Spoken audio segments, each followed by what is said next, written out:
ఇక మన ప్రెస్ మిత్రులందరికీ కూడా మళ్ళొకసారి నేను ధన్యవాదాలు తెలియజేస్తూ, జాగృతి జనం బాటలో 3వ రోజు కరీంనగర్ జిల్లాలో చాలా కార్యక్రమాలు చేసినాం. ఈ సమస్యలన్నీ ఇక్కడతో వదిలిపెట్టాం. ఇవాళ తెలుసుకున్నాం, ఇవాళ మీ ముందుకు తీసుకొచ్చినాం. తర్వాత కార్యాచరణలో భాగంగా ఎవరికి ఎట్లా ఒత్తిడి చేసి పని చేయించాలో, కొన్ని పనులు కలెక్టర్ గారి దగ్గర అయిపోతాయి, కొన్ని పనులు మంత్రుల దగ్గర అవుతాయి, కొన్ని ముఖ్యమంత్రి గారి దాకా పోతాయి.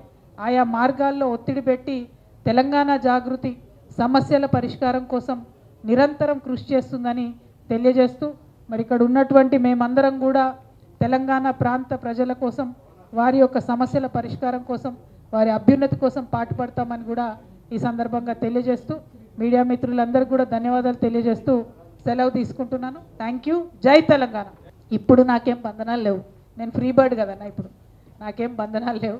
అంటే పర్టికులర్గా గ్రనైట్ మాఫియాకి సంబంధించి మీ అందరికీ తెలుసు, గ్రనైట్ వాడాల్సిందే, తీయాల్సిందే, ఎందుకంటే అది సహజంగా నేచర్ ఇచ్చిన గిఫ్ట్, దానివల్ల డెవలప్ చేయొచ్చు.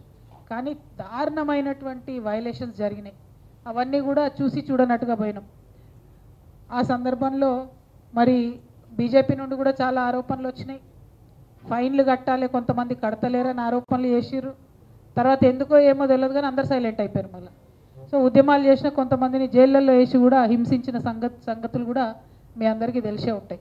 సో గ్రనైట్ మీద పోరాటం అనేటటువంటిది, మన వనరుల మీద పరిరక్షణ కోసం పోరాటం అనేటటువంటిది, మన పర్యావరణ పరిరక్షణ మీద పోరాటం అనేటటువంటిది జాగృతి ఒక ప్రయారిటీ అంశంగా తీసుకుంటుంది.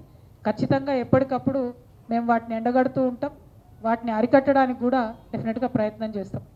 మీ అందరికీ తెలుసు, మామూలుగా అయితే చూస్తే బోర్డు మీద బంద్ వేసినట్టే ఉంటుంది, కానీ లోపల నడుస్తూనే ఉంటుంది మళ్ళీ.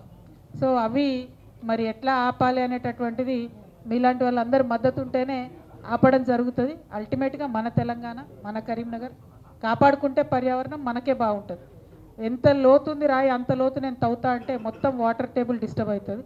గవర్నమెంట్ ఎంతవరకు చెప్పిందో అంతవరకు చేస్తే మాత్రం బాగుంటుంది. దానికోసం మేము కట్టుబడి ఉన్నాం.